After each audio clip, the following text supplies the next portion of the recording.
Children, let us start with lesson 5, Maui's Kite, written by Thomas Anthony Tommy Di Paola. Long ago in Hawaii, people told stories to explain the wonders of nature. This story is about Maui who wanted to tame the winds. Now, Hawaii is an island in Pacific Ocean. This is the only island state of America. Okay, and this is a story about a boy who was very fond of flying kites, and he also wanted to tame the winds. One morning, Maui decided that he had to build a kite. And what a kite he built! His mother gave him her largest, strongest piece of cloth. For the cross pieces, he used sticks of bamboo, and he cut branches from the Olona shrub to make a strong rope. So one morning, Maui decided to build a kite. And generally you have seen that kites are made of paper. But he built a huge kite made of cloth. And his mother gave him her largest, strongest piece of cloth which he used to build the kite. And for the cross pieces, because the kite was very big, he was going to make the kite with the cloth. So he did not use the ordinary sticks. He used bamboo sticks for cross pieces. And he cut branches from Olona shrub to make a strong rope. And Olona shrub branches are considered to be very strong. So he used those branches to make strong rope for flying his kite. Maui's kite was a work of art.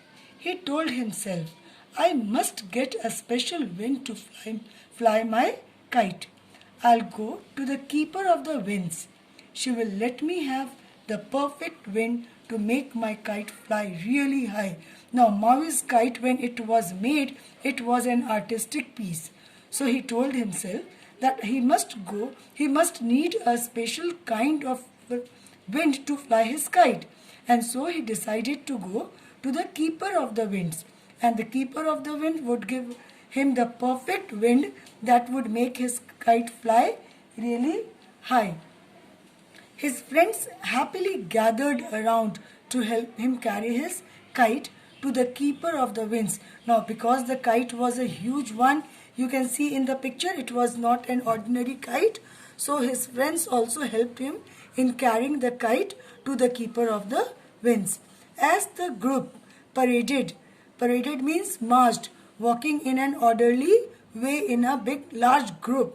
So as they all paraded through the village, everybody left their work and came to watch. People gathered to see them. When the group finally approached the cave of the winds, they could see the keeper of the winds sitting by the entrance. So when they came nearer to the cave of the winds, they saw that the keeper of the winds was sitting by the entrance, in front of the entrance. You can see the keeper of the winds. See, this lady, she is the keeper of the wind. O keeper of the winds, cried Maui, please bring Ipu Iki, the small goat that holds the gentle breezes, and let us fly our kite. So Maui requested the keeper of the wind to bring Ipu Iki. Ipu Iki is the small goat. According to the story, the gentle breezes were held in this small gourd, and the name of the gourd was Ipu Iki. Okay, so this line is very important. Ipu Iki, the small gourd that held the gentle breezes. Underline it. Okay, you can see in the picture the gourd, and see the wind, how it's coming out. The keeper was a wise old woman. She knew that the gentle winds of Ipu Iki would play kindly with the boy. Okay, now this lady, the keeper of the wind, she was an old woman.